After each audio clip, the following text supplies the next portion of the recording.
salaamu ullaahi calaykum kulanti wanaagsan khiyaarteena kusoo dhawaada barnaamijka latest oo hadahan oo kale aad uga barateen barteena barnaamijka waxaan diiradda aan ku saari doonaa islamarkaana aan ku eegi doonaa qodobo dhowr oo ku saabsan dunida kubadda cagta sheekooyinkii ugu xiisaha badnaa ayaan soo ururin doonaa islamarkaana kusoo gudbin doonaa haddii aad markaa ku cusub tahay fadlan subscribe noo saar sii sheer gare barnaamijku waxaa taabagelinaya shirkadda iphonada keenta ee zag smartphones soo dhawaada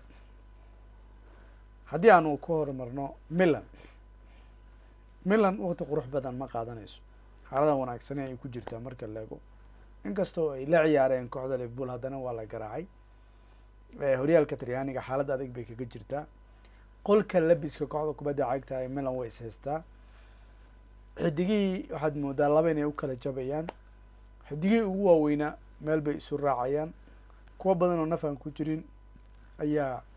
gadaasha odagii istaagi doona isaguna xaggiisii waxa wax badan kama soconayaan adigu booq fara badan baa ka taagan hadda milan waxay tiri ma intaas theo iyo liaw iyo weliba ninkii ahaa thiago hernandez ma labadaas ma la dhaafsanayaa vonesca mar walba macalinkaa ka fudud hadda waxaa leeyahay feker bay marka hadda u gudbinayaan ninkii ahaa sari bay hadda hadal ay kula jiraan bedelka vonesca buu noqonaya yani waa gariib september horyaalka bilow yahay augusto la bilaabay september in laga hadlo vonesca in la buriyo taana waxay ka dambeysay qolka labiska buuqiisii isfaham la-aanta xidigaha kala dhexaysa xaaladda adag uu ku jiro waxaasoo dhan ba waxay keeneen in la yidhaahdo alla ilaahay kuwan isma haystaan iska daa inays haystaane meelaan wanaagsaneyn bayna ku dhamaysanayaa sida kelmadu macnaa u leedahay marka xaalad adag bay ku jiraan milan waxayna u baahan tahay markaa isbedel deg dega sida kelmadu macnaa u leedahay si aad la socoteen kooxda kubadda cagta ee real madrid isbedel bay sameyneysay markaa fiirisid ilaa hadda kulamadii ciyaartay madrid oo kubad lagu qancaa ciyaartay ma jirto waan ogahay bandhiga in badan ma muhiimad yeelo odagii ahaa angelotti waa kuwa idinla qirsanahay laakiin mid ogow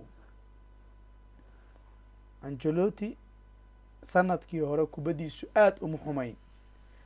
kulamo uu ciyaaray kulankii city iyo kulamo kale oo soo baxay oo liitay wuu jiray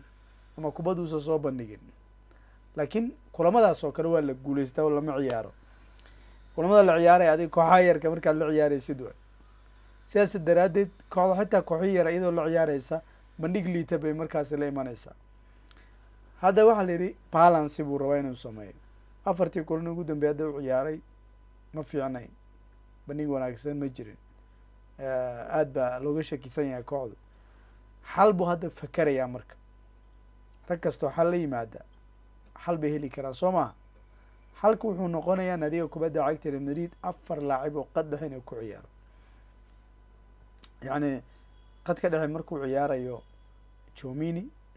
inuu weheliyo valverdi camavinga haddii uu soo noqdo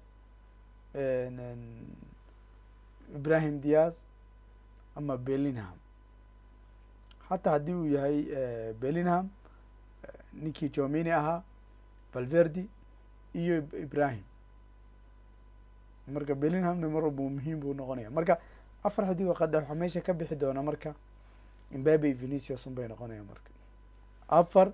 afar laba bay noqonaysaa imbabe venicius rodrigana halkan waay marka si balance loo helo saddexda mid baa la cunaa kulan kastaba mid baa keed la gelina manfacayo imbabe ma ku sameyn kartaa maya yaa ugu dhow ugu fudud oo la dhihi karaa rodrigo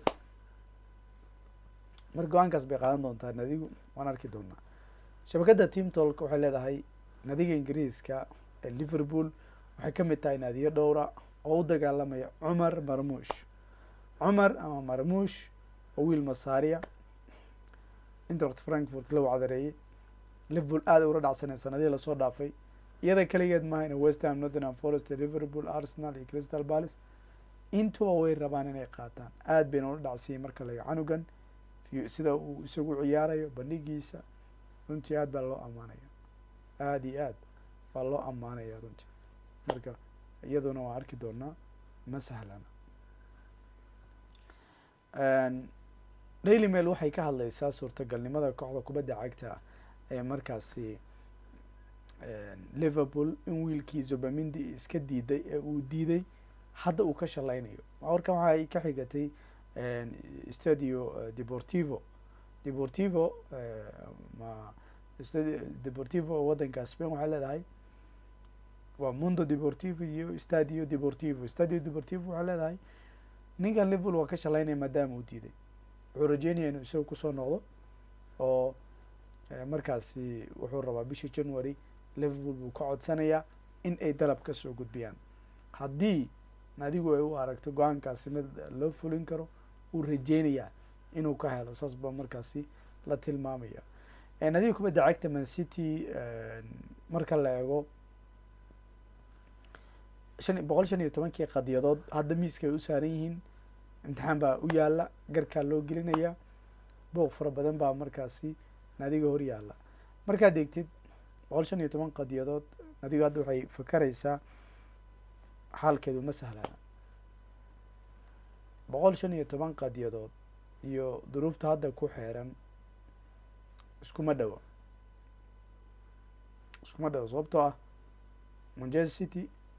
aad bay markaasi hadda ugu dagaalamaysaa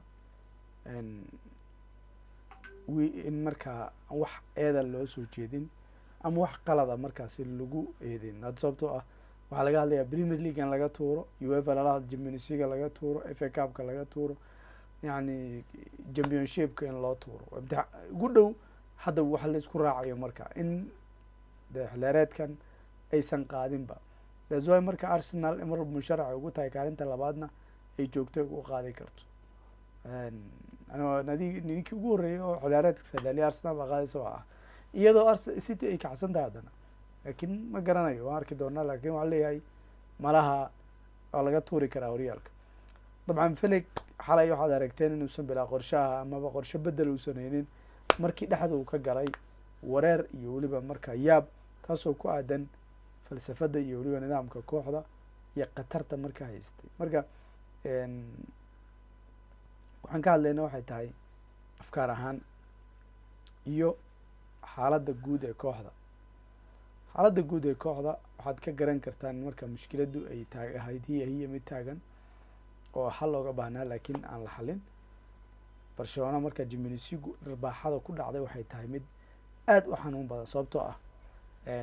Champions League adigu marka sanadihii ugu dambeeyay guul dareysanaysay, habeenkii ugu horreeyay inaad guul dareystay, horyaalka haddii ku dhici lahayd xoogaa dhib badan ma lahaan lahayn. laakiin Champions League oo rekoordo murugeele ay ku yaaleen sanadihii lasoo dhaafay 2017 ka soo bilow ilaa maantadan wixii ka dambeeyay remontadadii PSG, sanad kasta masiibadan baa daba joogtay.